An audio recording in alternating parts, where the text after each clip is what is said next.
आइए कुछ गीतों को मिलके प्रभु की महिमा के लिए गाएं। हालेलुया। चाहे हम गिनती में कम है, लेकिन परमेश्वर का वायदा है, जहां 2 या 3 मेरे नाम से इकट्ठा होते हैं, मैं उनके बीच में मौजूद होता हूं। अपनी आंखों को बंद करें। हालेलुया। धन्यवाद। अपना ध्यान परमेश्वर की ओर लगाएं। हालेलुया। उसका धन्यवाद करें। गुजरे हफ्ते उसने हमें संभाल के रखा, उसके लिए परमेश्वर का धन्यवाद करें। हालेलुया। उसकी भलाइयों को याद करें। Thank you Jesus. यीशु, आपकी स्तुति, आपकी तारीफ होवे। Hallelujah, hallelujah. ईश्वरों के परमेश्वर, प्रभुओं के प्रभु, आपका धन्यवाद। हालेलुया। अब्बा पिता, आपका धन्यवाद होवे। Hallelujah, hallelujah. Thank you Jesus. यीशु, आपकी स्तुति, आपकी तारीफ होवे। हालेलुया। धन्यवाद, धन्यवाद, धन्यवाद। कुछ समय परमेश्वर का धन्यवाद करें। Hallelujah. Thank you Jesus, thank you Jesus, thank you Jesus. Hallelujah, hallelujah, hallelujah. धन्यवाद यीशु। Hallelujah, hallelujah. धन्यवाद यीशु, धन्यवाद यीशु।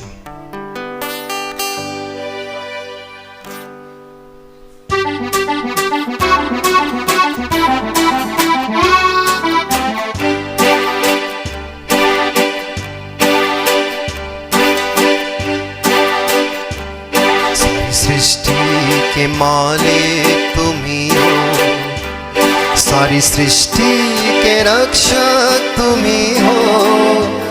सारी सृष्टि के मालिक तुम ही हो, सारी सृष्टि के रक्षक तुम ही हो।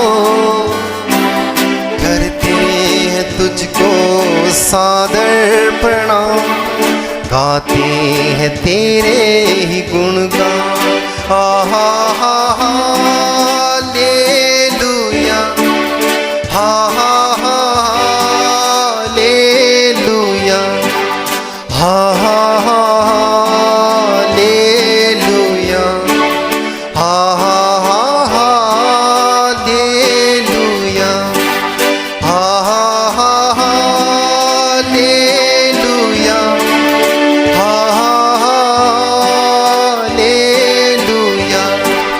हा हा हालेलुया, हालेलुया। आमीन। सारी सृष्टि के मालिक तुम ही हो, सारी सृष्टि के रक्षक तुम ही हो। सारी सृष्टि के मालिक तुम ही हो, सारी सृष्टि के रक्षक तुम ही हो। करते हैं तुझको सादर प्रणाम, गाते हैं तेरे ही गुणगान। हा हा हालेलुया, हा हालेलुया, हा हालेलुया, हा हालेलुया, हा हालेलुया, हा हालेलुया, हा हालेलुया। आमीन। सारी सृष्टि को तेरा सहारा, सारे संकट से हमको बचाना। सारी सृष्टि को तेरा सहारा, सारे संकट से हमको बचाना। तेरे हाथों में जीवन हमारा है, अपनी राह पर हमको चलाना। हा हा हा hallelujah, hallelujah, hallelujah, hallelujah, hallelujah, hallelujah, hallelujah, आमीन। सारी सृष्टि को तेरा सहारा, सारे संकट से हमको बचाना। सारी सृष्टि को तेरा सहारा, सारे संकट से हमको बचाना। ये हाथों में जीवन हमारा है, अपनी राह पर हमको चलाना। हालेलुया,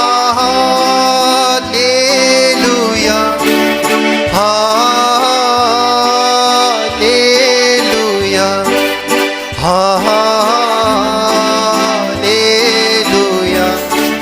हालेलुया, हालेलुया,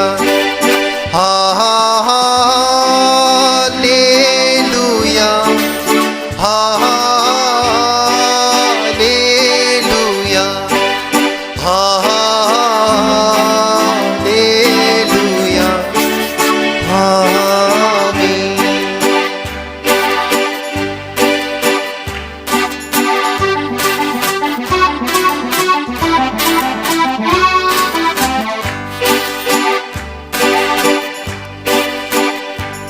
हम हैं तेरे हाथों की रचना, हम पर रहे तेरी करुणा।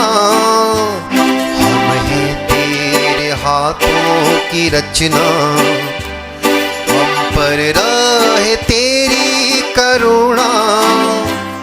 तन मन धन हमारा तेरा है, किसी शैतान को छूने न देना। हम हैं तेरे हाथों की रचना, हम पर रहे तेरी करुणा। हम हैं तेरे हाथों की रचना, हम पर रहे तेरी करुणा। तन मन धन हमारा तेरा है, किसी शैतान को छूने न देना। हालेलुया, हालेलुया, हालेलुया, हालेलुया,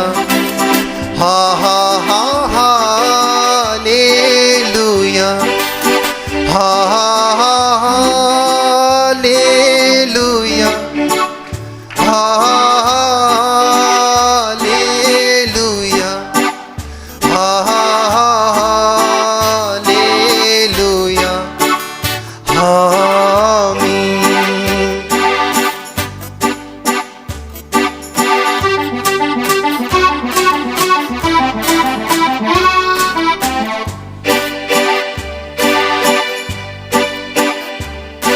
अब दूर नहीं है किनारा, धीरज को हमारे बढ़ाना। अब दूर नहीं है किनारा, धीरज को हमारे बढ़ाना। जीवन की हमारी इस नैया को अब सागर में खोने न देना। अब दूर नहीं है किनारा, धीरज को हमारे बढ़ाना। जीवन की हमारी इस नैया को भव सागर में खोने न देना। हालेलुया, हालेलुया, हालेलुया,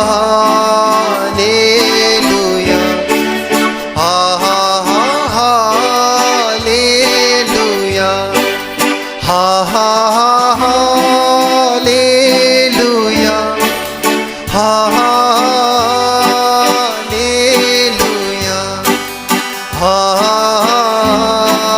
हालेलुया, आमीन।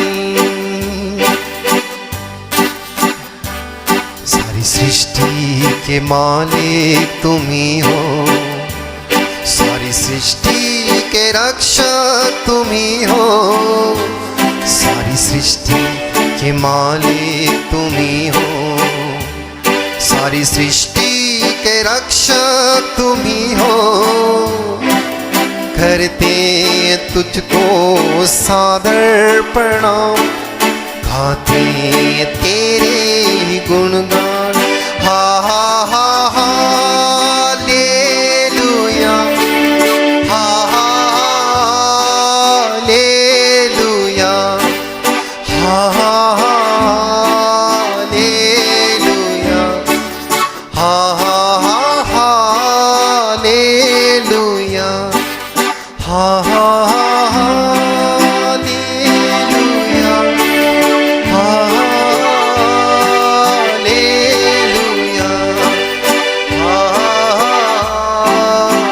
हालेलुया,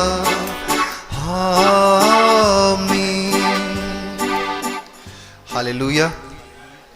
एक बार उससे हालेलुया बोल सकते हैं? Hallelujah. Thank you Jesus. Hallelujah.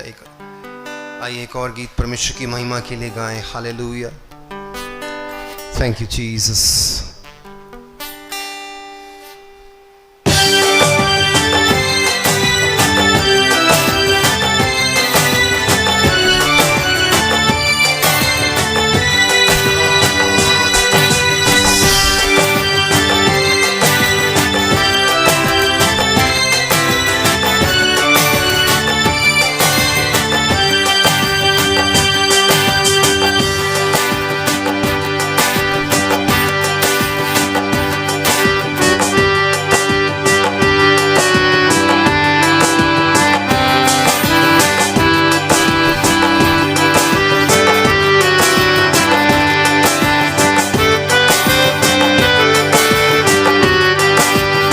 यीशु मसीह तेरे जैसा है कोई नहीं, तेरे चरणों में झुके आसमान और महिमा गाए ज़मीन। यीशु मसीह तेरे जैसा है कोई नहीं, चरणों में झुके आसमान और महिमा गाए ज़मीन। हम गाए हो सना, तू राजाओं का है राजा, तेरी महिमा होवे सदा। तू है प्रभु हमारा खुदा, प्यारे पिता, तूने हमसे इतना प्यार किया, हमें पापों से छुड़ाने को अपने बेटे को कुर्बान किया। यीशु मसीह तेरे जैसा है कोई नहीं, तेरे चरणों में झुके आसमान और महिमा गाए ज़मीन। सब गाए।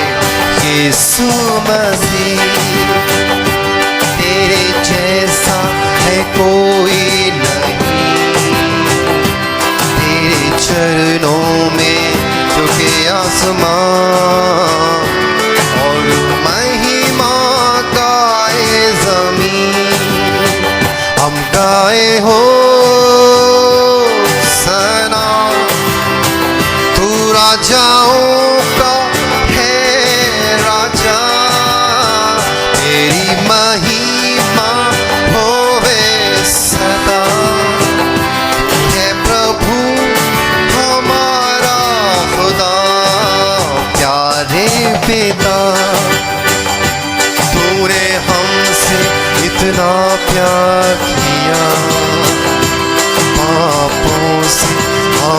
छुड़ाने को, अपने बेटे को कुर्बान किया। प्यारे पिता, तूने हमसे इतना प्यार किया, हमें पापों से छुड़ाने को, अपने बेटे को कुर्बान किया। यीशु मसीह, तेरे जैसा है कोई नहीं, तेरे चरणों में झुके आसमान और महिमा गाए ज़मीन।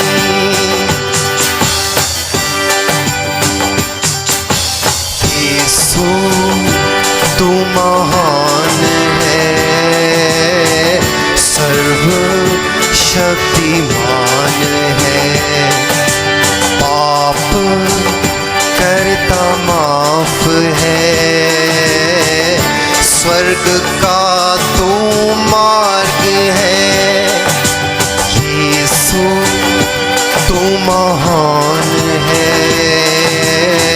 सर्वशक्तिमान है, पाप करता माफ है, स्वर्ग का तू मार्ग है। शांति आनंद और जीवन यीशु देता है, शांति आनंद और जीवन यीशु देता है। यीशु तू महान है, सर्वशक्तिमान है। यीशु मसीह, तेरे जैसा है कोई नहीं। सब गाएं।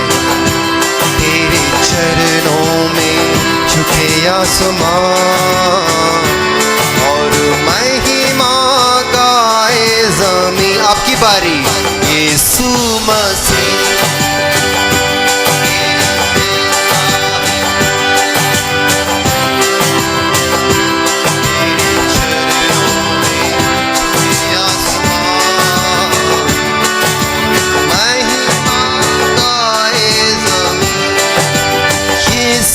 मसीह, तेरे जैसा है कोई नहीं, तेरे चरणों में झुके आसमान और महिमा गाए ज़मीन। हम गाए हो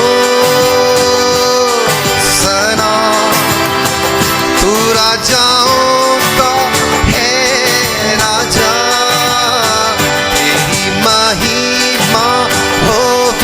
सदा तू है प्रभु हमारा खुदा। प्यारे पिता, तूने हमसे इतना प्यार किया, पापों से हमें छुड़ाने को, अपने बेटे को कुर्बान किया। प्यारे पिता, तूने हमसे इतना प्यार किया, हमें पापों से छुड़ाने को, अपने बेटे को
आसमां और महिमा का ये ज़मीन।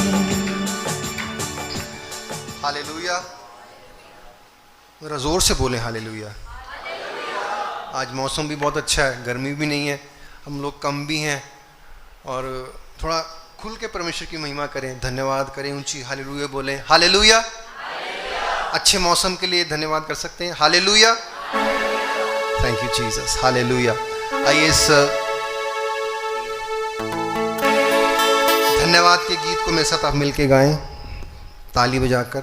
हालेलुया। Thank you Jesus.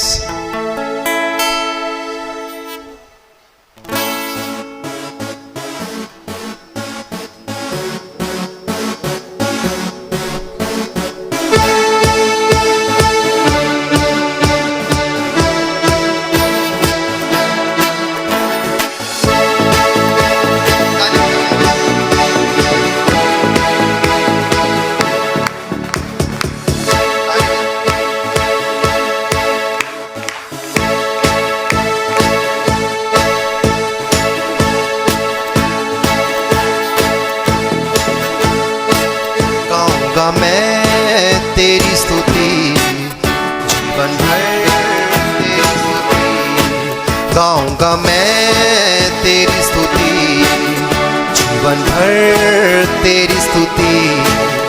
तेरे सब उपकारों के लिए करूंगा मैं स्तुति तेरी, तेरे सब उपकारों के लिए करूंगा मैं स्तुति तेरी। हो धन्यवाद, धन्य धन्य धन्यवाद, धन्य धन्य धन्यवाद, धन्य धन्य धन्यवाद, धन्य धन्य धन्यवाद,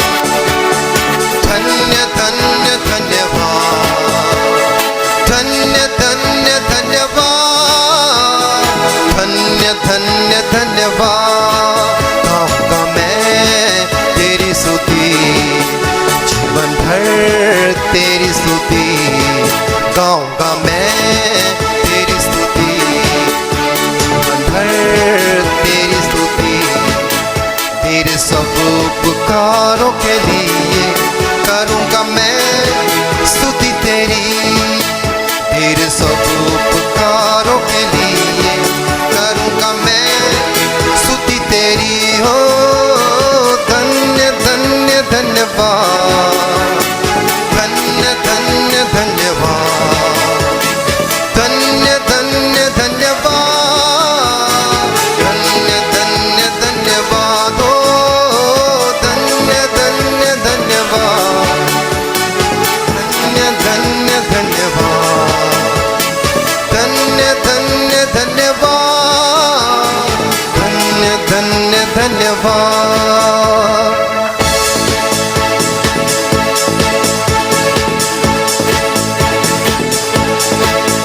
हर दिन में तेरी स्तुति, हर पल में तेरी स्तुति, हर दिन में तेरी स्तुति, हर पल में तेरी स्तुति। सारा दरमा तुझे देकर करूँगा मैं स्तुति तेरी, सारा दरमा तुझे देकर करूँगा मैं स्तुति तेरी। हो धन्य धन्य धन्यवाद, धन्य धन्य धन्यवाद, धन्य धन्य धन्यवाद, धन्य धन्य धन्यवाद।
प्रभु यीशु को कोटि कोटि धन्यवाद। जीवन देने वाले प्रभु यीशु को जीवन भर धन्यवाद। धन्य धन्य धन्यवाद, धन्य धन्य धन्यवाद, धन्य धन्य धन्यवाद, धन्य धन्य धन्यवाद, हो धन्य धन्य धन्यवाद, धन्य धन्य धन्यवाद, धन्य धन्य धन्यवाद, धन्य धन्य धन्यवाद। शांति देने वाले प्रभु यीशु को कोटि कोटि धन्यवाद। मुक्ति देने वाले प्रभु यीशु को जीवन भर धन्यवाद। शांति देने वाले प्रभु यीशु को कोटि कोटि धन्यवाद। मुक्ति देने वाले प्रभु यीशु को जीवन भर धन्यवाद। धन्य धन्य धन्यवाद, धन्य धन्य धन्यवाद, धन्य धन्य धन्यवाद, धन्य धन्य धन्यवाद, हो धन्य धन्य धन्यवाद, धन्य धन्य धन्यवाद, धन्य धन्य धन्यवाद, धन्य धन्य धन्यवाद, हो धन्य धन्य धन्यवाद, धन्य धन्य धन्यवाद, धन्य धन्य धन्यवाद, धन्य धन्य धन्यवाद। चंगा करने वाले प्रभु यीशु को कोटि कोटि धन्यवाद। छुटकारा देने वाले प्रभु यीशु को जीवन भर धन्यवाद। चंगा करने वाले प्रभु यीशु को कोटि कोटि धन्यवाद। छुटकारा देने वाले प्रभु यीशु को जीवन भर धन्यवाद। धन्य धन्य धन्यवाद, धन्य धन्य धन्यवाद, धन्य धन्य धन्यवाद, धन्य धन्य धन्यवाद, धन्य धन्य धन्यवाद, धन्य धन्य धन्यवाद, धन्य धन्य धन्यवाद, धन्य धन्य धन्यवाद। आइए मिलके इस आखिरी गीत को गाएं। आप क्या खड़े हो सकते हैं? सब अपनी जगह पे हम खड़े होके परमेश्वर का धन्यवाद करेंगे, इस गीत को गाएंगे। ये गीत इस प्रकार से इस गीत में लिखा है, इस गीत के बोल इस प्रकार से हैं कि जैसा परमेश्वर का वादा है वो हमें कभी नहीं छोड़ेगा। हालेलुया। विपरीत हालातों में, हर एक परिस्थिति में हमारा परमेश्वर हमारे साथ बना रहता है। कई बार ऐसा लगता है विपरीत हालातों में, जब हमारी प्रार्थनाओं के उत्तर नहीं आते, हालात नहीं बदलते, चंगाई नहीं मिलती, तो कुछ समय के लिए ऐसा लगता है हमें कि शायद परमेश्वर ने हमारा साथ छोड़ दिया है। कई बार हम उसकी उपस्थिति को महसूस नहीं कर पाते, लेकिन परमेश्वर की उपस्थिति वो हमारे साथ सदा रहता है, वो हमारे साथ बना रहता है। यूसुफ को प्रधानमंत्री की तख्त पे जाने से पहले उसको 1 साल नहीं, 2 साल नहीं, 3 साल नहीं, 5 साल नहीं, पूरे 13 साल उसको जेल में रहना पड़ा। तो उसके माइंड में कहीं ना कहीं आया होगा शायद परमेश्वर ने मुझे छोड़ दिया है, शायद पूरे सारी उम्र मेरे को जेल में रहना पड़ेगा। लेकिन जब परमेश्वर का उचित समय आया, परमेश्वर ने उसको प्रधानमंत्री की तख्त पे बिठाया और उसको साबित किया कि मैं तेरे साथ था। उत्पत्ति 39:39 में लिखा हुआ है, जब यूसुफ जेल में था तब भी परमेश्वर उसके संग संग रहा, किया कुछ नहीं उसने, पर जेल में ही रहा, वो बाहर नहीं निकाला उसको, पर परमेश्वर उसके साथ था। ऐसी हर एक विपरीत हालातों में परमेश्वर हमारे साथ रहता है, कई बार उसको महसूस नहीं कर पाते, वो हमें कभी नहीं छोड़ेगा। अगर आप में से कोई ऐसा है यहाँ पे जो प्रार्थनाएं कर रहा है लेकिन विपरीत हालात बदल नहीं रहे, तो घबराए ना, परमेश्वर हमारे साथ है। उचित समय आने पे परमेश्वर हमें रिस्टोर करेगा। जैसे अयूब को परमेश्वर ने रिस्टोर किया था, सब कुछ खत्म हो गया था उसका, लेकिन अयूब की लास्ट आयत में लिखा हुआ है परमेश्वर ने उसको 2 गुना करके वापस किया जो भी उसका खोया था। तो परमेश्वर कभी हमें छोड़ता नहीं है, वो हमारे साथ रहता है। इस गीत को मिलके गाएं। Hallelujah, thank you Jesus. वो हमें कभी नहीं छोड़ेगा। इस सकारात्मक अंगीकार को गीत के रूप में गाएं, कभी नहीं छोड़ेगा हमें, वो हमारे साथ रहेगा। Hallelujah, thank you Jesus.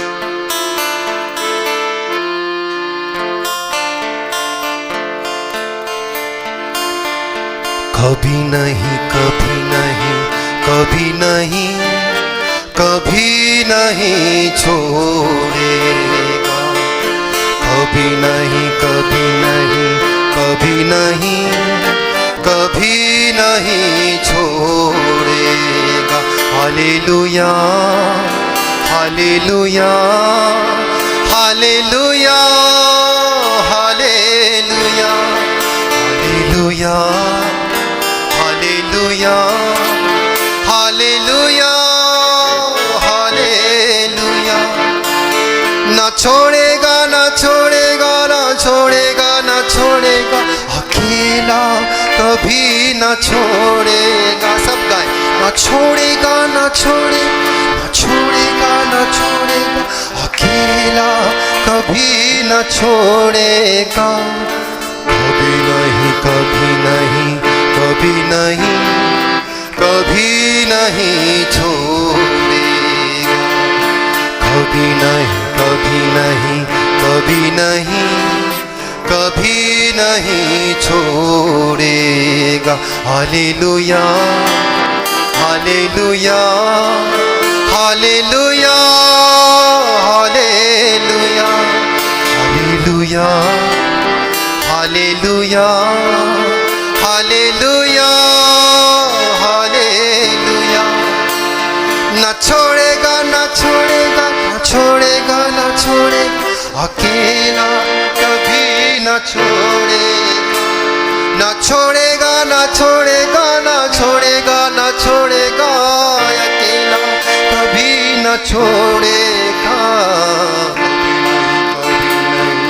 कभी नहीं, कभी नहीं छोड़ेगा।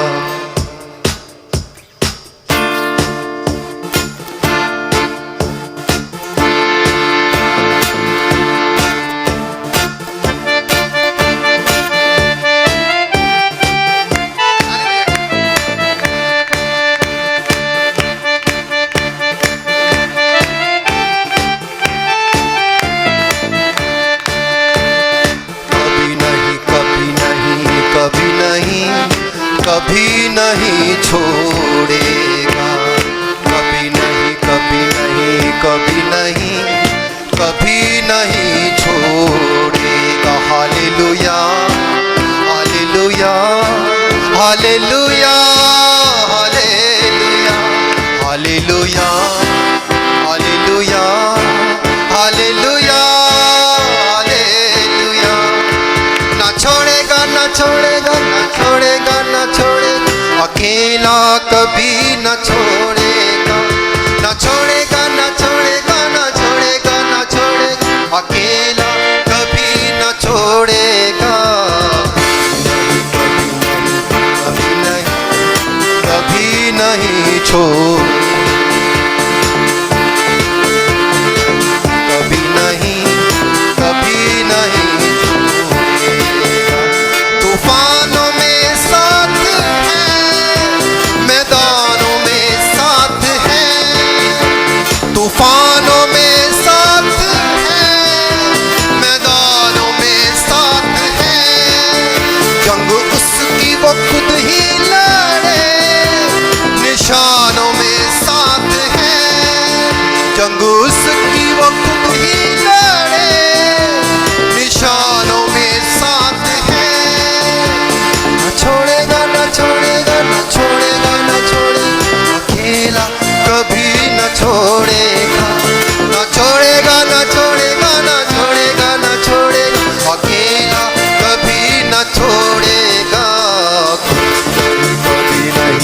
कभी नहीं, कभी नहीं छोड़ेगा। आपकी बारी। कभी नहीं, कभी नहीं, कभी नहीं, कभी नहीं, कभी नहीं, कभी नहीं, कभी नहीं छोड़े। Hallelujah, hallelujah, hallelujah, hallelujah, hallelujah, hallelujah, hallelujah. ना छोड़ेगा, ना छोड़ेगा, ना छोड़ेगा, ना छोड़ेगा, अकेला कभी ना छोड़ेगा। आपकी बारी। ना छोड़ेगा, ना छोड़ेगा,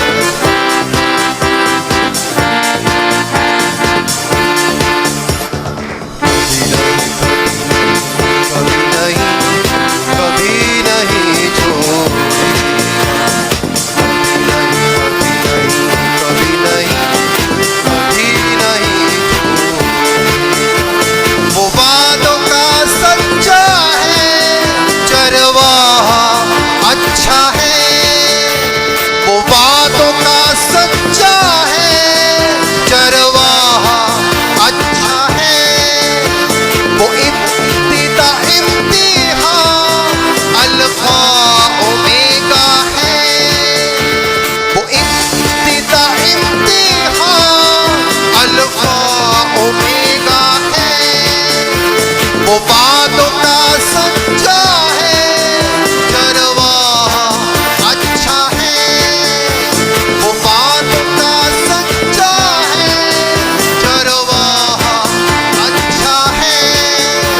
वो इब्तिदा इम्तिहा अल्फा ओमेगा है। ना छोड़ेगा, ना छोड़ेगा, ना छोड़ेगा, ना छोड़ेगा, अकेला कभी ना छोड़ेगा। आपकी बारी।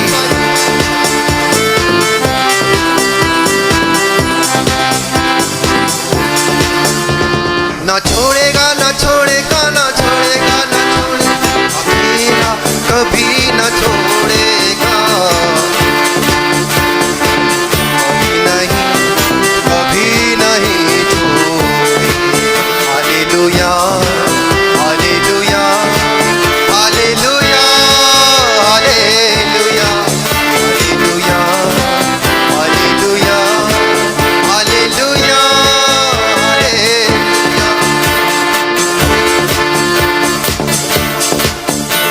वो तन्हा रातों में, जिंदगी की सरातों में।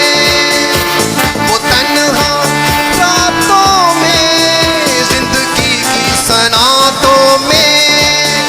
हर नाउमीदी में और मुश्किलातों में। हर नाउमीदी में और मुश्किलातों में। ना छोड़ेगा, ना छोड़ेगा, ना छोड़ेगा, ना छोड़ेगा, अकेला कभी ना छोड़ेगा। ना छोड़ेगा, ना छोड़ेगा, ना छोड़ेगा, ना छोड़ेगा, अकेला कभी ना छोड़ेगा। कभी नहीं, कभी नहीं, कभी नहीं, कभी नहीं छोड़ेगा। गाएं। कभी नहीं छोड़ेगा, कभी नहीं, कभी नहीं, कभी नहीं, कभी नहीं छोड़ेगा। Hallelujah, hallelujah, hallelujah, hallelujah, hallelujah, hallelujah, hallelujah, hallelujah.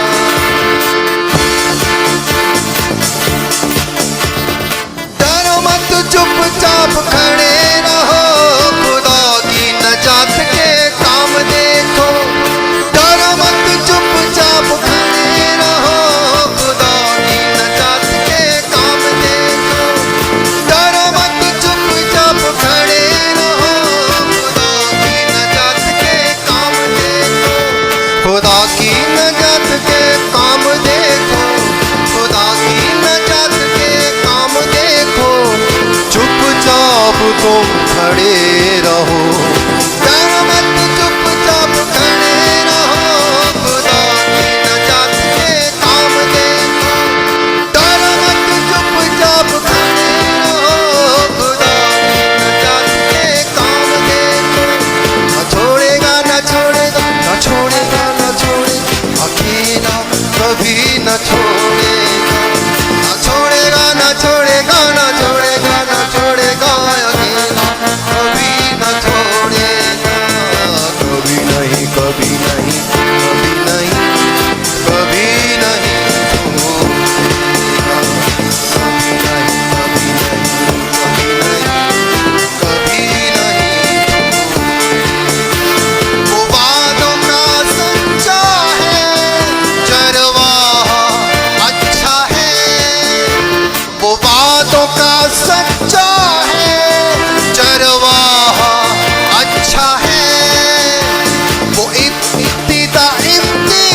कभी नहीं छोड़ेगा, कभी नहीं, कभी नहीं, कभी नहीं, कभी नहीं छोड़ेगा, कभी नहीं, कभी नहीं, कभी नहीं, कभी नहीं छोड़ेगा।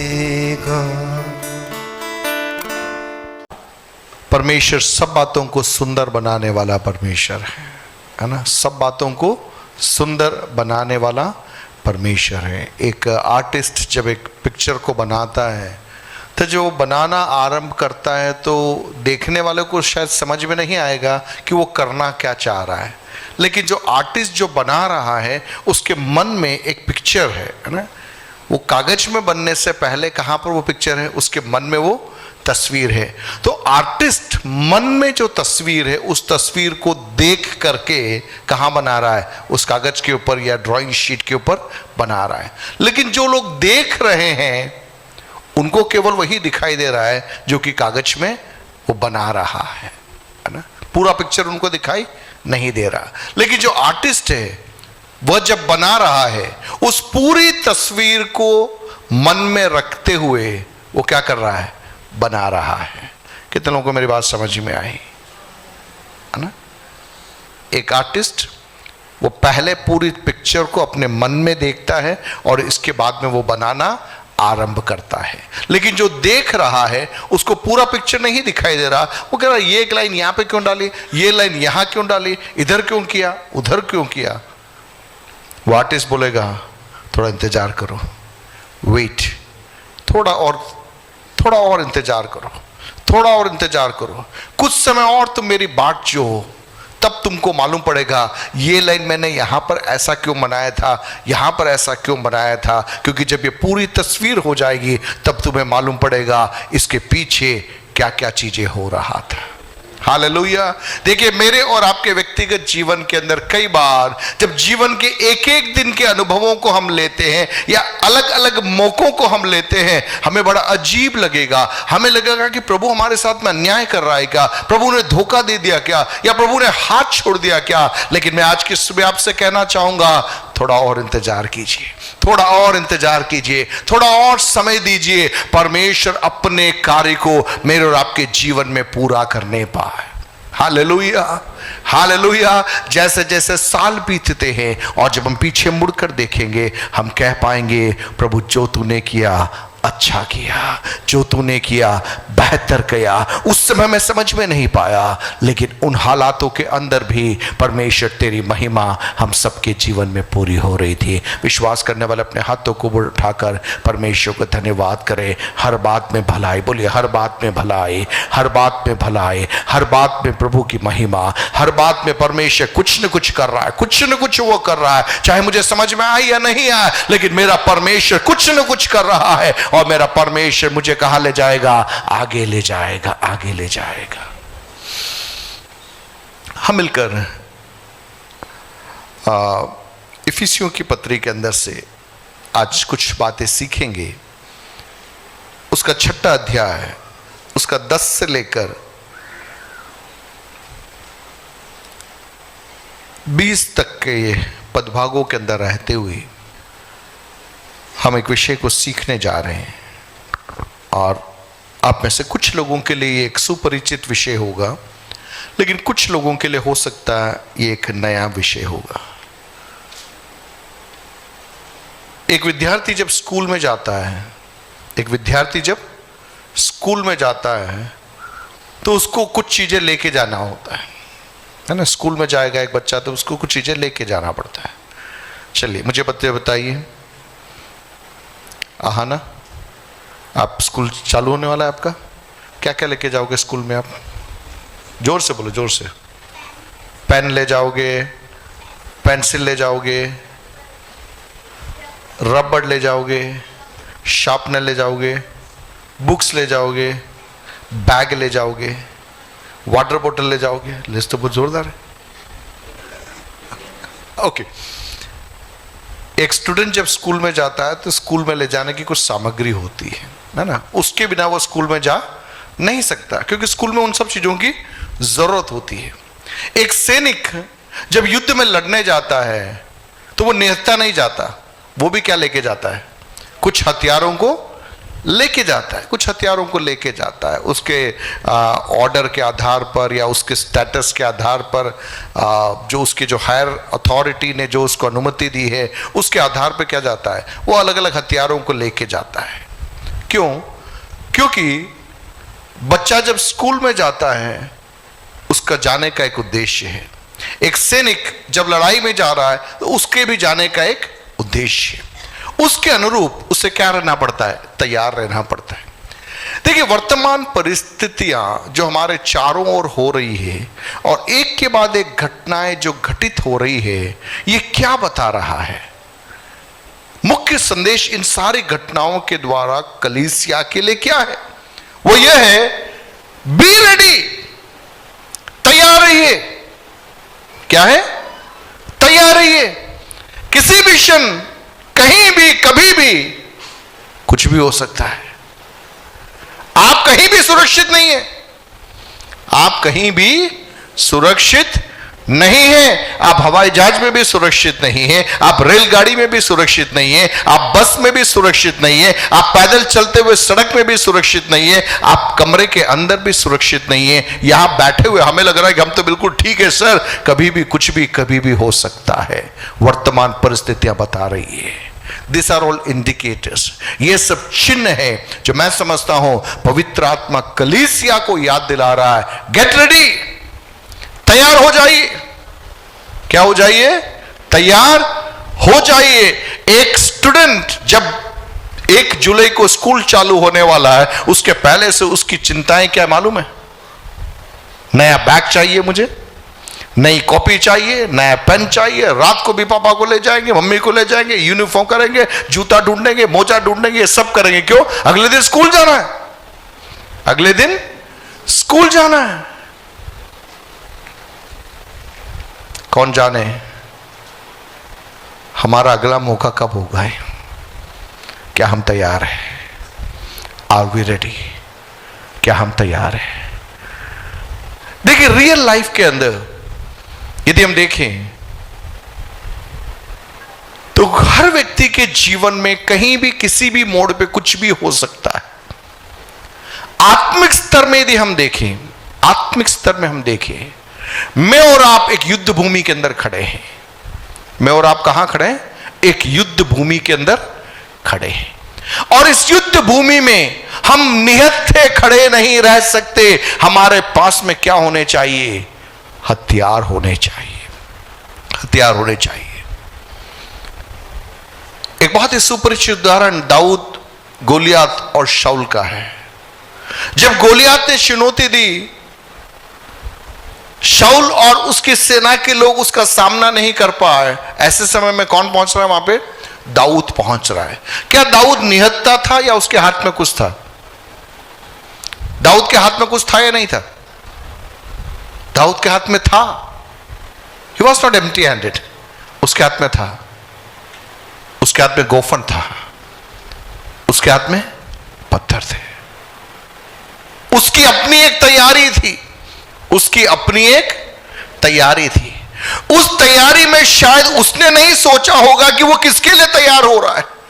उसे लगा कि ये गोफन है, ये पत्थर है, ये तो ठीक है, छोटी मोटी चीजों के लिए मैं कर रहा हूं, छोटी मोटी चीजों में मैं इस्तेमाल में ले रहा हूं। लेकिन दाऊद, तेरी भी जानकारी के बगैर छोटी छोटी चीजों में तू विश्वास योग्य तो रहेगा। तेरे उन्हीं चीजों के द्वारा एक बहुत बड़ी विजय मैं तुझे दिलाऊंगा। हालेलुया।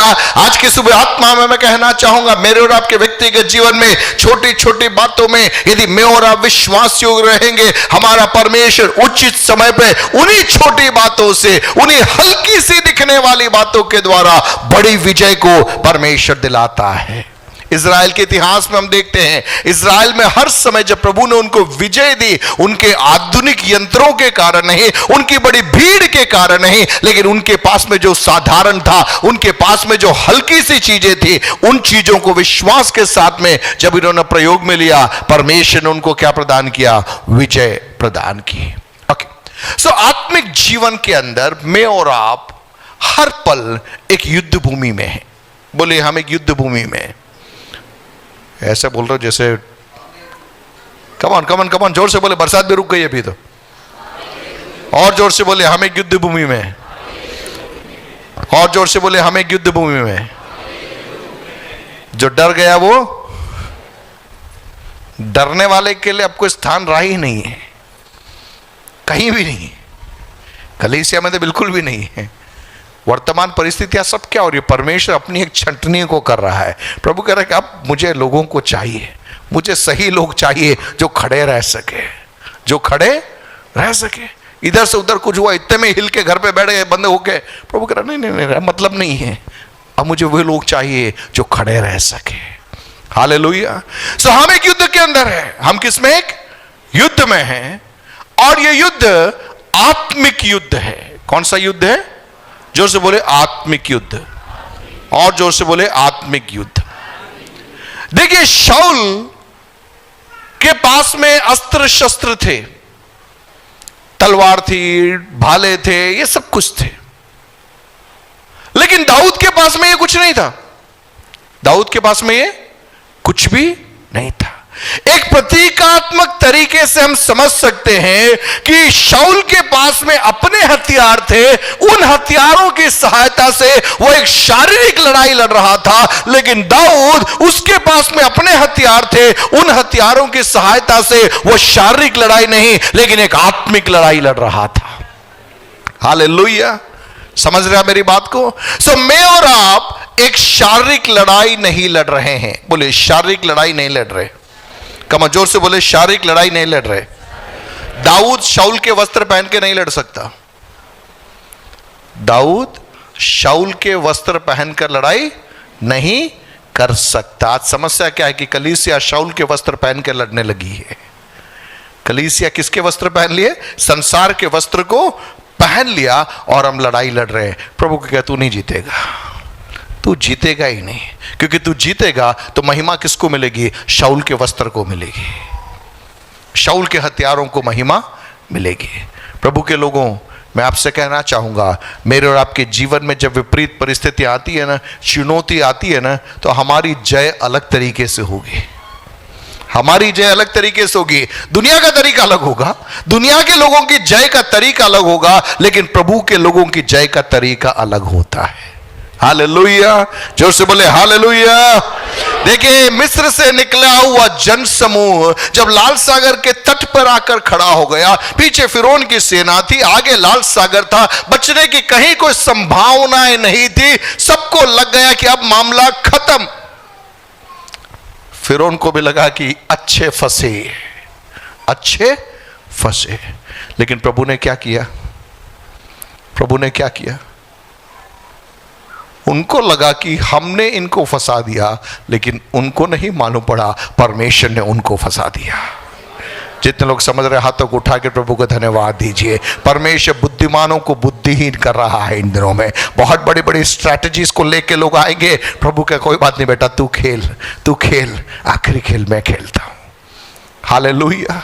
क्योंकि हमारा परमेश्वर अद्भुत कार्यों को करने वाला है। वो सारी पृथ्वी के ऊपर क्या है? महाराजा है। वो सारी पृथ्वी के ऊपर महाराजा है। सो मैं आज आपको कहना चाहूंगा, आपके जीवन में कभी आप ऐसा मत सोचना कि अब मैं लेट हो गया, अब नहीं हो सकता। मेरा परमेश्वर मेरे लिए और आपके लिए नियमों को बदल देगा। मेरा परमेश्वर मेरे लिए और आपके लिए पूरी चीजों को नए सिरे से खड़ा कर देगा, क्योंकि वो सारी पृथ्वी का महाराजा है। हालेलुया। लेकिन फर्क इतना ही है, हमारे हाथ में संसार के हथियार नहीं होने चाहिए। हमारे हाथ में क्या नहीं होने चाहिए? संसार के हथियार नहीं होने चाहिए। संसार के हथियार लेकर अपन प्रार्थना कर रहे हैं, उपवास कर रहे हैं, तो कुछ होने वाला नहीं है। जब तक संसार के हथियारों को छोड़कर हम आत्मिक हथियारों को उठाकर उपवास और प्रार्थना करना आरंभ नहीं करेंगे, हम विजय को नहीं देख पाएंगे। बहुत तेरे बार मेरे और आपके जीवनों के अंदर छुटकारे में, चंगाई में, विजय में विलंब इसलिए हो रहा है क्योंकि हमने संसार की चीजों को उठा रखा है और हम प्रार्थना में बैठे हुए हैं, हम उपवास कर रहे हैं, हम बाइबल पढ़ रहे हैं। हमारी सोच क्या चल रही है? संसार की सोच चल रही है। संसार की सोच की थी कि ईंट का जवाब पत्थर से, उसने मुझको ऐसा किया, उसके साथ ऐसा होना चाहिए। पादरी साहब प्रार्थना करो मेरे शत्रु की टांगे टूट जाए।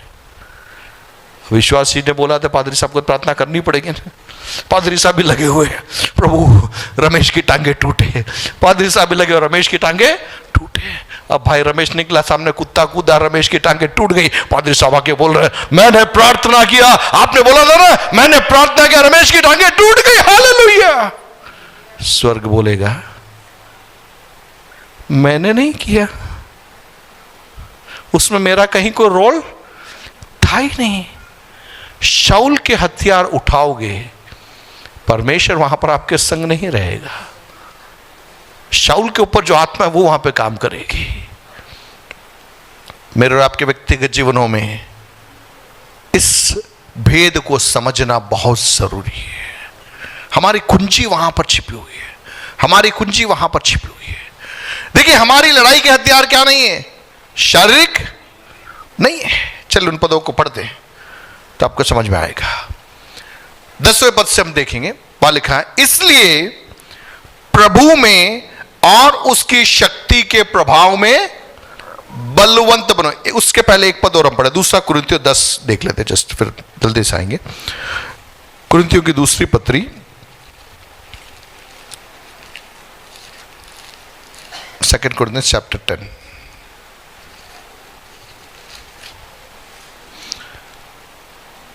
उसका 3।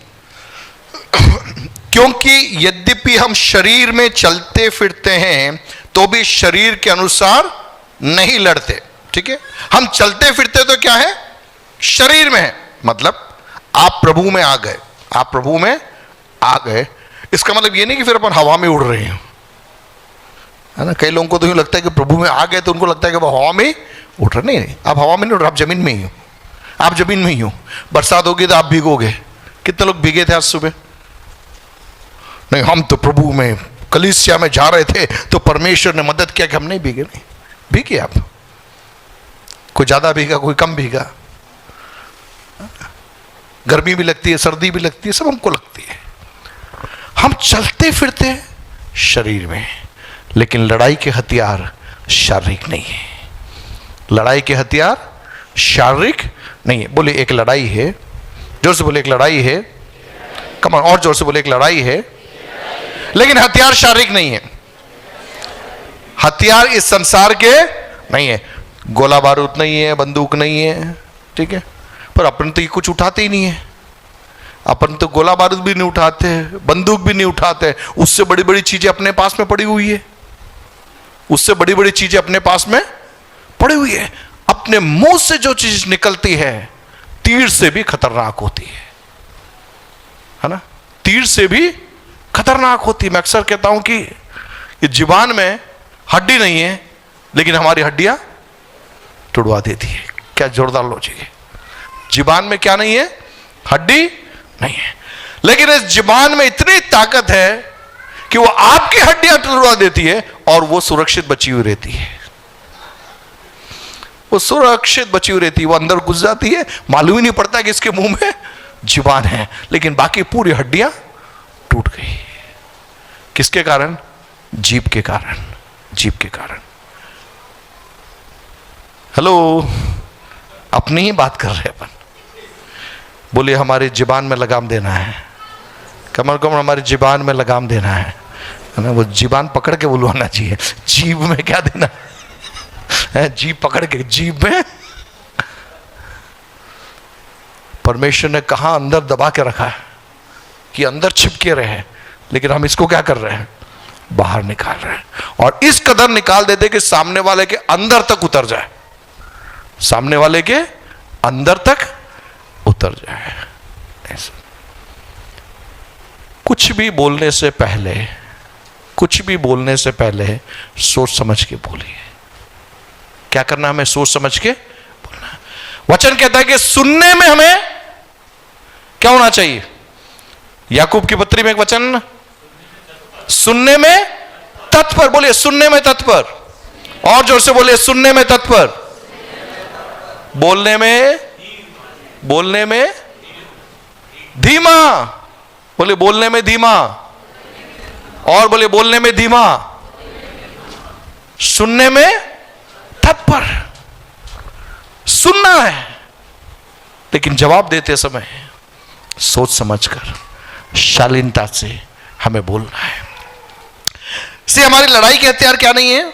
शारीरिक नहीं है, लेकिन गढ़ों को ढा देने के लिए परमेश्वर के द्वारा सामर्थ्य है। शारीरिक नहीं है, लेकिन जो आत्मिक हथियार प्रभु ने हमें दिए हैं वो क्या कर सकते हैं? गढ़ों को गिरा सकते हैं। गढ़ मतलब जो आमतौर पर नहीं गिरता है, ऐसी चीजों को गिराने के लिए सामर्थ्य हथियार परमेश्वर ने किसे दिए हैं? मुझे और आपको दिए हैं। ओके, अब आप आ जाइए इफिसियों की पत्री 6 अध्याय उसके 10 से 20, जल्दी से हम देखेंगे। वहां लिखा है कि इसलिए प्रभु में और उसकी शक्ति के प्रभाव में क्या बनो? बलवंत बनो। बलवंत बनो। अपनी ताकत पे बलवंत बनने की बात यहां नहीं है। बोले हम लड़ाई, जोर से बोले, हम लड़ाई अपनी ताकत से नहीं लड़ते। अपनी ताकत से, एक तरफ दाऊद, दूसरी तरफ गोलियात। गोलियात क्या कह रहा उसको? दाऊद को। गोलियात ने जब दाऊद को देखा तो गोलियात क्या बोला? नहीं मालूम। क्या मैं कुत्ता हूं क्या? अरे आता तो भी कुछ ढंग के व्यक्ति को भेजता, ये छोटे लड़कों को भेज दिया। और वो क्या लेके आ रहा है? गोफन लेके आ रहा है। और इधर उसका लंबाई चौड़ाई कद काठी पूरा एक चैप्टर ही पूरा दे दिया है। उसके आगे भाला पकड़ने वाला अलग, पूरा डील डोल वाला। और वो जब इस बंदे को देख रहा है, वो कह रहा है यार क्या मैं? एक बात बताऊं, आत्मा में जब चलने वाला व्यक्ति जब निकलता है ना, तब सामने वालों को मालूम पड़ जाता है वो कौन है। 40 दिन तक उसको नहीं मालूम पड़ा था। 40 दिन तक गोलियात को नहीं मालूम था कि वो कौन है, क्योंकि 40 दिन तक जैसे गोलियात निकलता बाकी सब लोग डर के भाग जाते। लेकिन जब दाऊद सामने खड़ा है, गोलियात अपने आप से कह रहा है क्या मैं कुत्ता हूं क्या? जवाब, हां भाई तू वही है। हां भाई तू वही है। परमेश्वर कई चीजों को इन दिनों में कर रहा है। प्रभु कई चीजों को कर रहा है। हालेलुया। आत्मा में चलने वाला एक काफी है भैया। आत्मा में चलने वाला एक काफी है। आत्मिक हथियार उठाने वाला एक पर्याप्त है। एक देश को परमेश्वर बदल सकता है, एक राज्य को परमेश्वर बदल सकता है, एक जिले को परमेश्वर बदल सकता है, एक परिवार को परमेश्वर बदल सकता है। सवाल केवल इतना है, क्या आप वो एक बनने को तैयार हो? क्या आप वह एक व्यक्ति बनने को तैयार है? अक्सर हम कहते हैं कि भीड़ चाहिए, ये चाहिए, वो चाहिए, लेकिन प्रभु कहता नहीं यार, मैं तो एक को ढूंढ रहा हूं। मुझे एक बंदा चाहिए, एक बंदा चाहिए। हर पीढ़ी के अंदर आप देखिए, बहुत सारे लोग मशहूर नहीं होते। कोई एक व्यक्ति, 2 व्यक्ति, 3 व्यक्ति इतने प्रभावशाली होते हैं कि पूरे उस इलाके को हिला के रख देते। डीएल मूडी का नाम दुनिया जानती है, बॉन्के का नाम दुनिया जानती है। क्यों? ये वे ऐसे बिरले हुए जो अकेले खड़े हो गए। उन्होंने किसी के सपोर्ट के चक्कर वो अकेले खड़े हो गए, और प्रभु ने कहा कि तू पर्याप्त है, तेरे द्वारा मैं अपनी महिमा को क्या करूंगा? प्रकट करूंगा।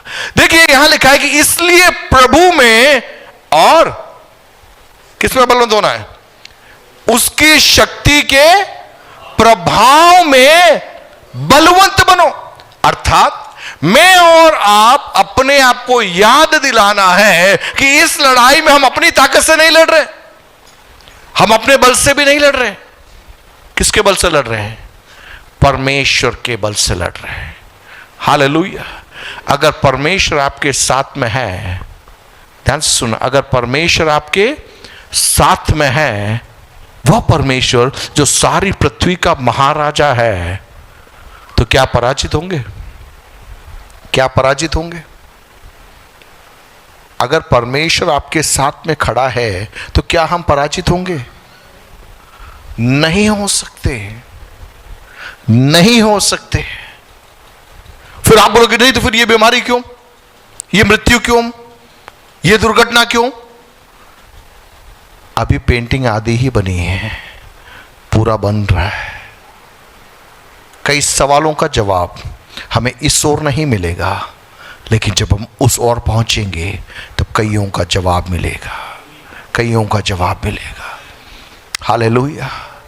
आज जो चैलेंजेस है, उन चैलेंजेस के बीच में जब परमेश्वर हमें खड़ा करता है, हालेलुया, हमें लगेगा ऐसा क्यों हो रहा है, लेकिन हर चीज के पीछे परमेश्वर कुछ जवाबों को देता है। कल मैं किसी व्यक्ति से मिलने गया, एक परेशानी के दौर से व्यक्ति गुजर रहा है, और जब मैं उस व्यक्ति से बात करती, वो मुझसे कह रहा है ना, मैं पास्टर हूं, अन्य जाति है, वो मुझसे कह रहा है कुछ सालों पहले सर मेरी तबीयत खराब थी और अचानक कुछ लोग आए, उन्होंने मेरे लिए प्रार्थना की और मेरी तबीयत ठीक हो गई। मेरी तबीयत क्या हो गई? ठीक हो गई। आप प्रार्थना करो तो यहां भी रास्ता निकल सकता है। मेरे को हिम्मत नहीं हो रही प्रार्थना करने के लिए, क्योंकि आसपास का माहौल ऐसा है, कई लोग वहां पर खड़े हुए हैं।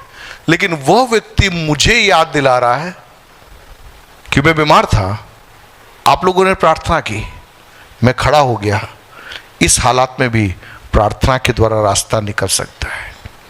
नॉर्मल वे में कोई ऑप्शन नहीं है, कोई रास्ता उसके सामने नहीं है, लेकिन वो मुझे कह रहा है सर आप प्रार्थना करो तो हो सकता है। कहने का तात्पर्य, परमेश्वर इन दिनों में ऐसे अवसरों को मेरे और आपके सामने लाकर देगा जहां पर हमें आत्मिक हथियारों का इस्तेमाल करके परमेश्वर के कार्यों को देखना है। हालेलुया।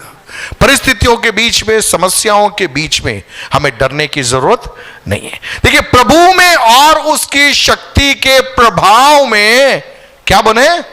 बलवंत बने। बोलिए बलवंत बने। जोर से बोलिए बलवंत बने, और जोर से बोलिए बलवंत बने। किसमें बलवंत बनना है? प्रभु में और उसकी शक्ति के प्रभाव में। अर्थात हमारा जो बल है, हमारी जो सामर्थ्य, हमारी जो ताकत है, वो अपने दम पर हम नहीं कर रहे हैं, लेकिन किसकी ओर से हो रहा है? वो परमेश्वर की ओर से हो रहा है। सो मेरे और आपके व्यक्तिगत जीवन के अंदर प्रभु चाहता है कि हमारी आंखें, हमारी निगाहें किस पर लगी रहे? परमेश्वर पर लगी रहे, क्योंकि हमें बल परमेश्वर प्रदान करता है। हम चलते आगे बढ़ेंगे। वहां पे 11वें पद में लिखा है कि परमेश्वर के सारे हथियार बांध लो कि तुम शैतान की युक्तियों के सामने खड़े रह सको। देखिए, अक्सर मैं कहता हूं कि शैतान कभी भी अपना विजिटिंग कार्ड देकर आपके सामने नहीं आता है ना। आपका विजिटिंग कार्ड देकर कि मैं शैतान हूं, फोन करके मैं शैतान हूं, आज आ रहा हूं, नहीं, वैसे नहीं आता है। वो बता के नहीं आता है, वो छिप के आता है, आपको धोखा देकर आता है, आपको बहका कर आता है। कभी वो वीडियो गेम के द्वारा आता होगा, कभी मोबाइल के द्वारा आता होगा, कभी किसी दोस्तों के द्वारा आता होगा, कभी वो मोटरसाइकिल के द्वारा आता होगा। अलग अलग तरीके से आता है। वो युक्तियों में हमें फंसाता है, चालों में हमें फंसाता है, गलत दोस्तियों के द्वारा होगा। अलग अलग तरीके से क्या करता है? वो मुझे और आपको फंसाने का प्रयास करता है। शैतान की एक खासियत क्या मालूम है? वो बड़ा ठीठ है। ठीठ का मतलब मालूम? ठीठ का मतलब मैं उसको कैसे समझाऊं?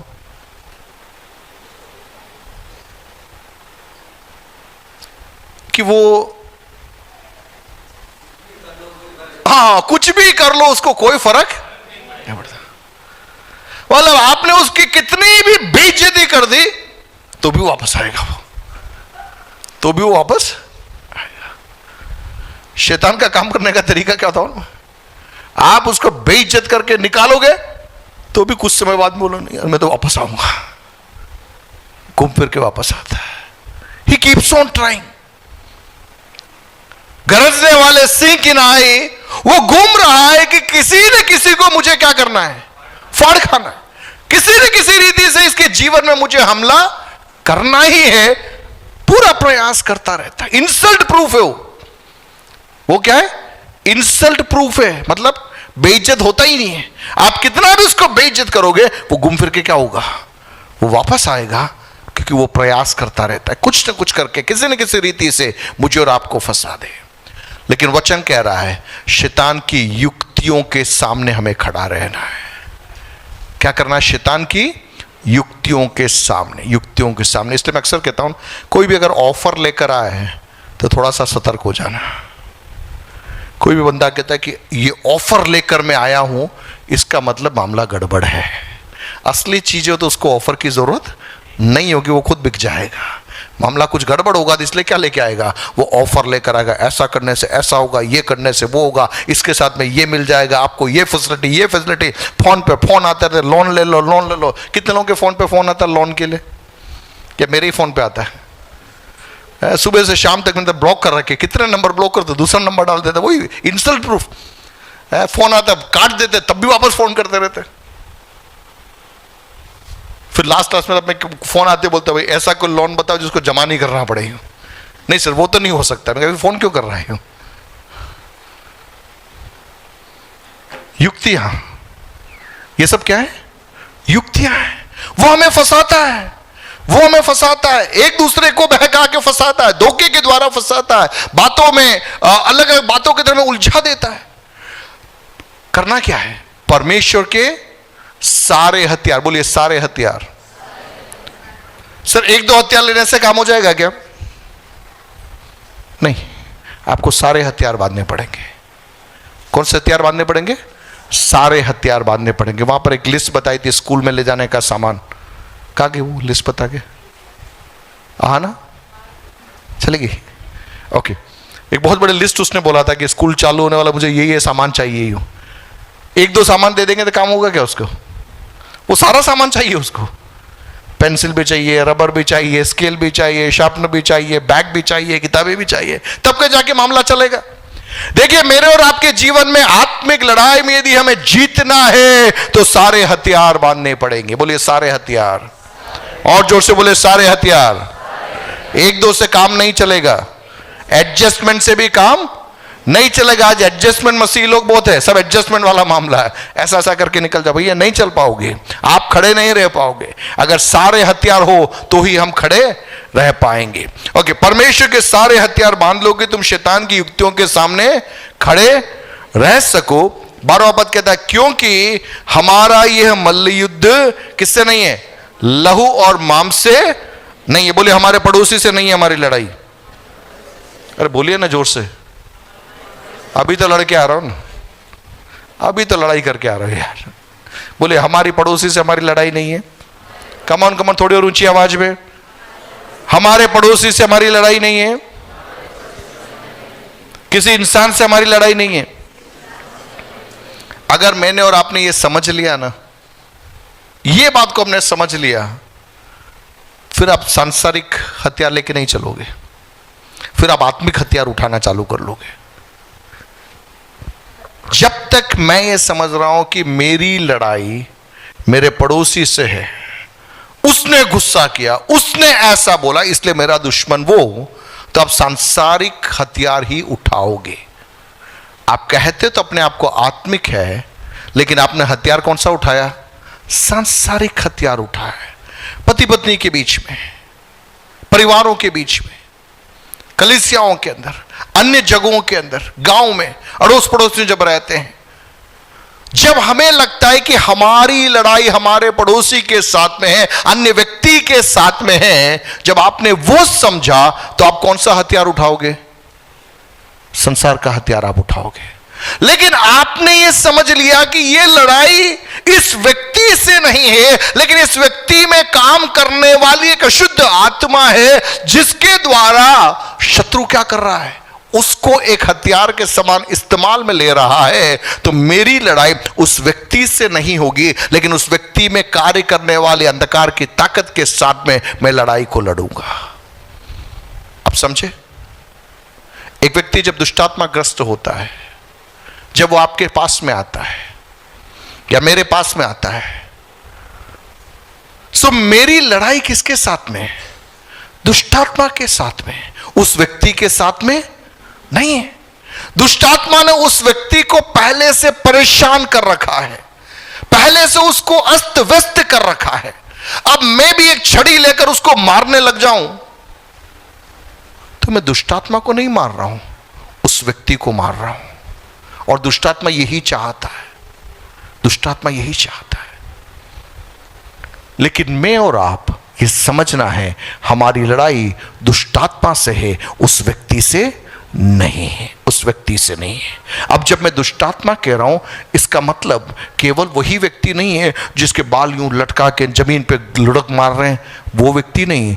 जब मैं गुस्सा करता हूं तब भी मेरे अंदर जो छुपा हुआ दुष्टात्मा है वो प्रकट होता है। जब मैं दुकान में जाता हूं और मेरे अंदर लालच आ जाता है तो वो लालच वाला दुष्टात्मा मेरे अंदर क्या हो जाता है, एक्टिवेट हो जाता है। जब मेरे भाई की कुछ सफलताओं को देखता हूं और मेरे अंदर जलन आने लग जाती है तो वो जलन वाली दुष्टात्मा मेरे अंदर काम करने लग जाती है।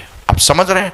पैसों को देखते कैसे भी करके ये मेरी जेब में लाना है, वो आ जाए, इसका मतलब वो वाली दुष्टात्मा आपके अंदर एक्टिवेट होती है।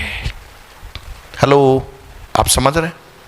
अक्सर हमारे दिमाग में क्या होता है कि वो दुष्टात्मा, कोई लेडीज आए, कोई जेंट्स आए, प्रार्थना करने गए, वो धुनने लग गई, वो नीचे गिर गई, ऐसा हो गया, वैसा हो गया, हम दूर हो जाते हैं, हम ताली बजाते हैं, प्रार्थना करो, उसमें दुष्टात्मा नहीं आ जाए। वो तो बहुत हल्की वाली दुष्टात्मा है। उससे बड़ी बड़ी दुष्टात्मा है, क्रोध की दुष्टात्मा, ईर्ष्या की दुष्टात्मा, जलन की दुष्टात्मा, लालच की दुष्टात्मा, पेटूपन की दुष्टात्मा भी होती है, पेटूपन की दुष्टात्मा होती है, व्यभिचार की दुष्टात्मा, मोबाइल की दुष्टात्मा, सोशल मीडिया की दुष्टात्मा। आप उसके बिना रह ही नहीं सकते, मोबाइल के बिना रहा ही नहीं जा रहा है, 100% दुष्टात्मा है, 100% दुष्टात्मा है। सोशल मीडिया के बिना रहा ही नहीं जा रहा है, हर चीज में पहला काम पोस्ट करना है, दुष्टात्मा है, दुष्टात्मा है। शैतान की युक्तियों में हम उलझ गए, शैतान की युक्तियों में हम उलझ गए। प्रियो, हमें सतर्क रहने की जरूरत है। ये एक आत्मिक संघर्ष है, एक आत्मिक लड़ाई है, जहां पे शैतान लगा हुआ है कुछ ना कुछ करके हर एक व्यक्तियों को बहकाकर गलत चीजों के अंदर उन्हें उलझा दे। आप हो आत्मिक, लेकिन लड़ाई में आप यदि शारीरिक हथियारों का इस्तेमाल कर रहे हैं, आपकी प्रार्थनाएं निष्क्रिय हो जाएगी, उसका उत्तर नहीं मिलेगा। क्या लिखा है? क्योंकि हमारा यह मल्लयुद्ध किससे नहीं है, लहू और मांस से नहीं, परंतु किससे? प्रधानों से, अधिकारियों से और इस संसार के अंधकार के हाकिमों से और उस दुष्टता की आत्मिक सेनाओं से है जो कहां पर है? आकाश में है। संक्षिप्त भाषा में कहा जाए तो हमें यह समझना है कि हमारी लड़ाई किसी इंसान के साथ में नहीं है, लेकिन हमारी लड़ाई किसके साथ में है? शैतान के साथ में है, जो लोगों को बहका कर अपने तरीके से हमारे खिलाफ खड़ा कर देता है ना? वो डायरेक्ट नहीं आ रहा, किसी न किसी को इस्तेमाल में ले रहा है। किसको इस्तेमाल में ले रहा है? जो कमजोर पात्र है उसको वो क्या करता है? इस्तेमाल में लेता है। फॉर एग्जाम्पल, दो लोग खड़े हैं, मैं खड़ा हूं यहां पर, दूसरा व्यक्ति खड़ा है, शैतान मुझे भी अफेक्ट करने की कोशिश कर रहा है, इसको भी अफेक्ट करने की कोशिश कर रहा है। अब मान लीजिए ये थोड़ा सा कमजोर है, किस मामले में? पैसे के मामले में ये बंदा फिसल जाता है, तो शैतान आएगा, उसको ऑफर देगा कि मैं तेरे को 500 रुपए दूंगा, तू मेरे लिए ये कर लेगा क्या? इधर आया, लेकिन मैं मानो उसमें स्ट्रांग था तो मैं उसमें मना कर दिया, लेकिन इधर वाले ने क्या बोला? 500 क्या 200 दे देगा तो भी मेरा काम हो जाएगा। शैतान ने इसको अपनी युक्तियों में क्या कर लिया? फंसा लिया। ये कमजोर था, ये इसमें फंस गया। अब मैं किसके खिलाफ हो गया? इसके खिलाफ हो गया। कैसे हुआ? इसके कारण। अब अगर मैंने आत्मा में समझ लिया कि यह जो व्यक्ति शत्रु के बहकाव में आ गया और उलझ गया, तो मेरी प्रार्थना क्या होगी? मेरी प्रार्थना होगी, परमेश्वर पिता, इस व्यक्ति की आंखें खोलिए, यह सच्चाई को पहचानने पाए, इसको समझ में आने पाए यह गलत है। मेरी प्रार्थना कभी भी यह नहीं होगी परमेश्वर उसकी टांगे टूट जाए, उसका हाथ टूट जाए, उसका एक्सीडेंट हो जाए, वो मर जाए, क्योंकि वो कहता है शैतान भी तो वही चाह रहा है। शैतान क्यों आता है? वो चोर किस लिए आता है? चोरी करने के लिए, घात करने के लिए और नाश करने के लिए। तो एक आत्मिक व्यक्ति होने के नाते अगर मैं भी प्रार्थना करूं प्रभु उसका नाश हो जाए, मसीहों के खिलाफ जिसने बोला उसकी टांगे टूट जाए, भैया वो आत्मिक प्रार्थना नहीं है। वो आत्मिक प्रार्थना नहीं है। आत्मिक प्रार्थना क्या है? प्रभु के लोगों के खिलाफ जो बोल रहा, कर की तारीख में परमेश्वर वो सुसमाचार लेके खड़ा होना है, उसके अंदर मन फिरावाना है, उसकी आंखें खुलनी है, उसको सच्चाई मालूम पड़ना है। हालेलुया। हाथों को उठा के एक क्षण परमेश्वर को धन्यवाद दीजिए। हमें समझना है। जल्दी से मैं आगे बढ़ूं। 13वां पद में आइए। इसलिए परमेश्वर के कौन से हथियार? सारे हथियार बांध लो कि तुम बुरे दिन में सामना कर सको। बिना हथियार बांधे हम खड़े नहीं रह पाएंगे। देखिए, बुरे दिन कह कर नहीं आते, बुरे दिन कह करके नहीं आते, लेकिन बुरे दिन में कौन खड़ा रह पाएगा? जिसके पास में हथियार है। शाऊल के खिलाफ जब एक बार पलिश्ती लोगों ने युद्ध किया, तब इज़राइल में किसी के पास में हथियार नहीं थे। इज़राइल में किसी के पास में हथियार नहीं थे। केवल शाऊल और योनातान के पास में हथियार थे, और किसी के पास में हथियार थे ही नहीं। हथियार थे ही नहीं उनके पास। बुरे दिन में यदि हमें शैतान का सामना करना है, तो जब अच्छे दिन हैं, हमें आत्मिक हथियारों को उठाना सीखना है। हालेलुया। जोर से बोले हालेलुया, और जोर से बोले हालेलुया। हमारा आत्मिक हथियार क्या है? हमारा आत्मिक हथियार क्या है? तलवार नहीं है, भाला नहीं है, बंदूक नहीं है, गाली गलोच नहीं है। सबसे पहला, ये जो पुस्तक आपके हाथ में है, ये आपका हथियार है। ये बाइबल हमारा क्या है? हथियार है। इसको पढ़ना है, इसको समझना है, इसके अनुसार जीवन व्यतीत करना है, इसके अनुसार प्रार्थना करना है। देखिए, हमारी प्रार्थना हमारी सोच के आधार पर नहीं होनी चाहिए। हमारी प्रार्थनाएं वचन के आधार पर होनी चाहिए। मैंने इसलिए पहले कहा, हमारी सोच के आधार पर की प्रार्थना क्या? उसने मुझे इंसल्ट किया तो प्रभु उसका भी इंसल्ट होना है। वो हमारी सोच के आधार की प्रार्थना, लेकिन वचन के आधार की प्रार्थना नहीं। तेरे एक गाल पे कोई थप्पड़ मारे तो उसे क्या दिखा दे? दूसरा गाल भी दिखा दे। कोई तेरे को जबरदस्ती ले जाए और भी जाने को तू तैयार हो जा। कहने का तात्पर्य है, क्षमा की प्रार्थना वचन की प्रार्थना है, बदले की प्रार्थना वचन की प्रार्थना नहीं। नहीं, हमें वचन को समझकर वचन के आधार पर प्रार्थना करने की आदत बनानी है।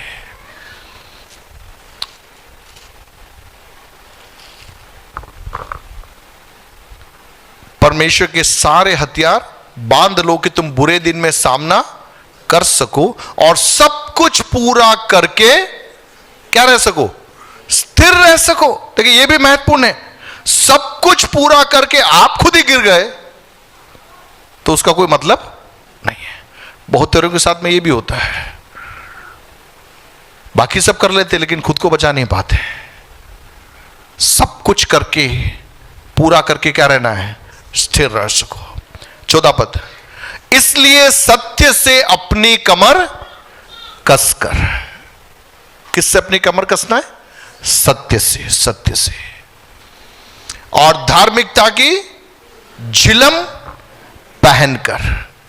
दो चीजें बोली वहां पे, सत्य और धार्मिकता। बोलिए सत्य और धार्मिकता, और जोर से बोलिए सत्य और धार्मिकता।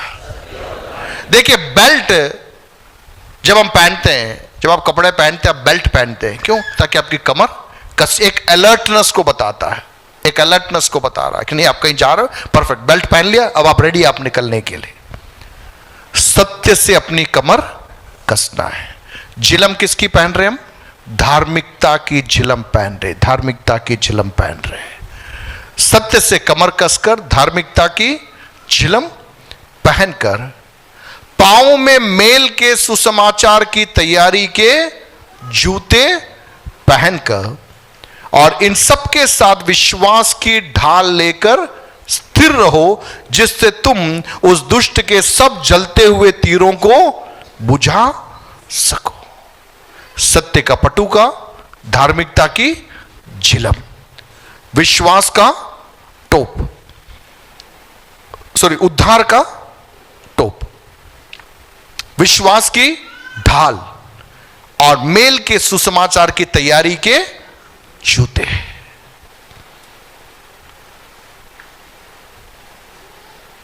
और उद्धार की टोप और आत्मा की तलवार जो परमेश्वर का वचन है ले लो। उस ओर मैं विस्तार से नहीं जा रहा, लेकिन सार रूप में मैं आपको इतना ही कहना चाहूंगा। ये सारी बातें एक ही चीज को दर्शा रही है। अगर आप एक आत्मिक व्यक्ति है, आत्मा में चलने वाले एक व्यक्ति है, तो आपकी पहचान आप कितना समय वचन पढ़ने में बिताते हैं वो होती। आपकी तैयारी कहां पर होती है? वचन के साथ में। आपकी जो बाइबल है, केवल संडे को आप ढूंढते हैं तो आप बुरे दिन में खड़े नहीं रह पाओगे। आप खड़े नहीं रह पाओगे। अगर आपको खड़े रहना है, नियमित वचन पढ़ना है, समझना है और जीवन में उतारना बहुत जरूरी है। जरूरी है। मैं आपको एनकरेज करना चाहूंगा, डेली बाइबल रीडिंग की आदत बनाइए, नियमित बाइबल पढ़ने की आदत बताइए। कितने लोग पढ़े लिखे हैं? पढ़ना तो जानते हैं, कोई ना कोई भाषा तो जानते। बहुत कम लोग होंगे जो पढ़ना लिखना नहीं जानते। आज की तारीख में आप समय निकालिए, बाइबल पढ़िए, बाइबल पढ़िए। शरीर के लिए हम दिन में 3 बार भोजन खाते हैं। दिन में 3 बार नहीं, कम से कम 1 बार तो बाइबल पढ़िए। कम से कम 1 बार तो बाइबल पढ़िए। 1 अध्याय 2 अध्याय आप पढ़िए, रुचि लगाइए, नियमित पढ़ना आरंभ कीजिए, समझना आरंभ कीजिए। प्रार्थना में समय बिताए, उपवास में समय बिताए, व्यक्तिगत रीति से, पारिवारिक रीति से वचन की चर्चा करना आरंभ करें, वचन के बारे में एक दूसरे से बातचीत करना आरंभ करें। जब हम इन चीजों को करेंगे, हमारी सोच बदलेगी। हमारी सोच बदलेगी। जब हमारी सोच बदलेगी, हमारी प्रार्थना करने का तरीका बदलेगा। हालेलुया। आप समझ रहे मेरी बात को? पूरे का सार केवल इतना है, बाइबल पढ़िए। क्या करिए आप? बाइबल पढ़िए। Read Bible, read Bible. वचनों को याद कीजिए, वचनों को याद कीजिए और वचन के आधार पर आप प्रार्थना करना आरंभ कीजिए। क्षमा के लिए प्रार्थना कीजिए, आंखें खुलने के लिए प्रार्थना कीजिए, सत्य प्रकट होने के लिए प्रार्थना कीजिए, जिंदगियों में बदलाव के लिए प्रार्थना कीजिए। जब हम ऐसी प्रार्थनाएं करेंगे, परमेश्वर अपने कार्य को क्या करेगा? वहां पर प्रकट करेगा। एक पद और पढ़कर मैं अपनी बात को बंद करना चाहूं। 18वां पद कहता है, हर समय और हर प्रकार से, बोलिए हर समय, जोर से, हर समय और हर प्रकार से आत्मा में प्रार्थना और विनती करते रहो। किस में प्रार्थना करना है?